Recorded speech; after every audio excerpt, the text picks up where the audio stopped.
Good morning and welcome to day 16 of our journey through Job. Today we are in chapter 30 and we are seeing the beginning of the conclusion of Job's monologues. He is making his final statements here. He's wrapping it up. He's summarizing his thoughts and his defense and presenting it before God before he decides to go quiet. And we'll see that in the next day. For today, we're focused on chapter 30, and it's where Job starts talking about the social implications of his condition. And if we think about the time in which Job lived in, his reputation, his ability to be at the gates with the elders, his success, his acts, his deeds, all would have spoken to and provided him with what he would have achieved in his environment, where he would have been looked at, what he had access to, how he was seen, whether or not people came to him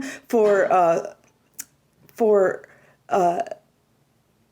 help and wisdom. He had lost all of that. And so when we think about all of the tragedies of what Job went through, really this was great in itself in that it is difficult to lose your social standing in a place where that is really all you have.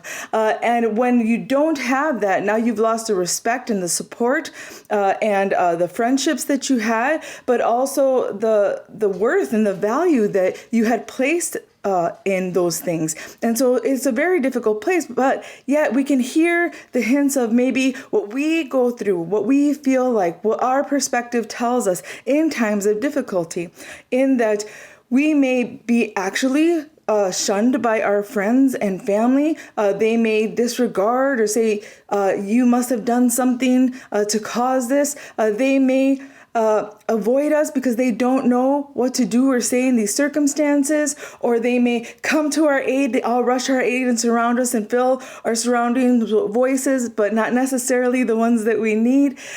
Think of all of the things that we hear in Job's voice when he describes the social implications. He says that he has been mocked, that he has been scorned, that he has been disrespected, that he has been disregarded.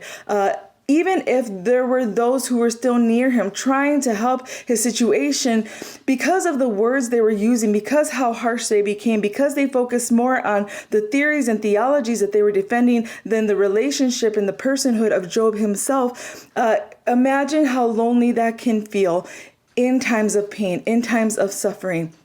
You may be surrounded by people and yet feel despair and loneliness and abandonment in the pain that you are suffering.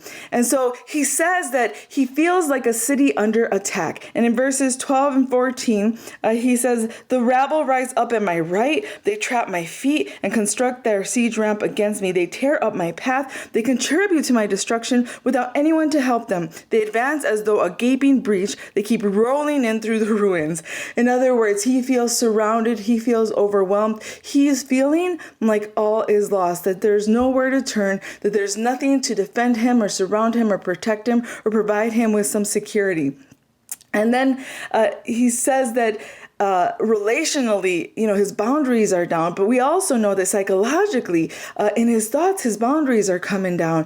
And in the debates with his friends and in the battle in his mind, he is feeling this extreme isolation, the extreme overwhelm in himself. They say that pain is weakness leaving the body, but in the book of Job, we see that pain is weakness invading the body, in that we become fatigued, we become overwhelmed, we have our senses that are lit up and focused in so many areas that when we are stretched thin, right, like in a battle, if we stretch ourselves thin because we're having to focus in multiple places, then we become weaker if we don't have that solid foundation, if we don't have the walls built up, if we don't have reinforcements set to come in those times.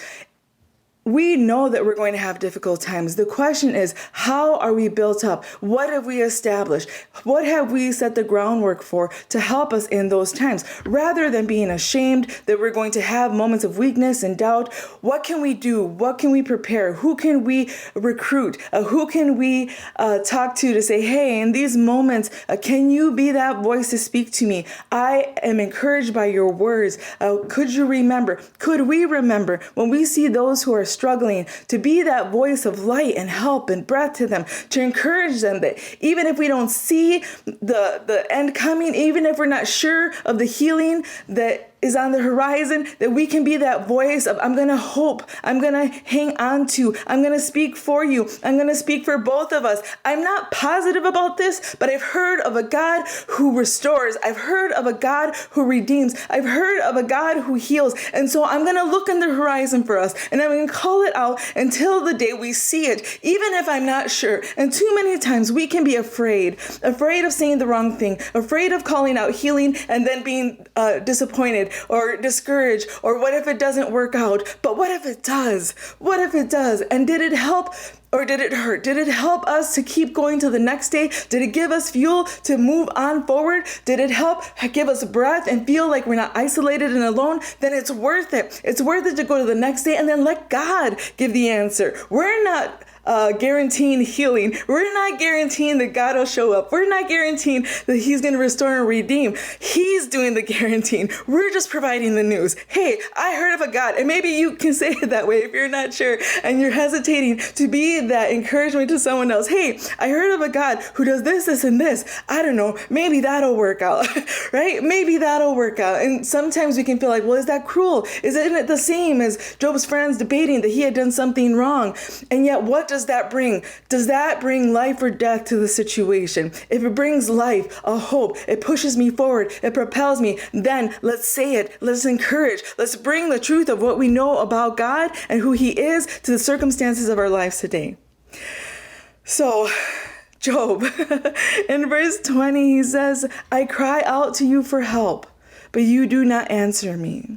And this foreshadows the stories of so many of the biblical heroes that we see. There's moments when they feel this desolation and isolation, and they have to look away from their circumstances. They have to look away from what they knew because they're superheroes. They're heroes. They're strong in their faith. And so up until now, they've only had to rely on themselves. And there comes a moment where we're challenged, when we're facing something greater than us, that God invites us to depend on him, to look to him. And too often, because we've been successful, because we've done so well, we can hang on to relying on ourselves a little too long. This cry we see throughout the heroes of the Bible, including Christ himself.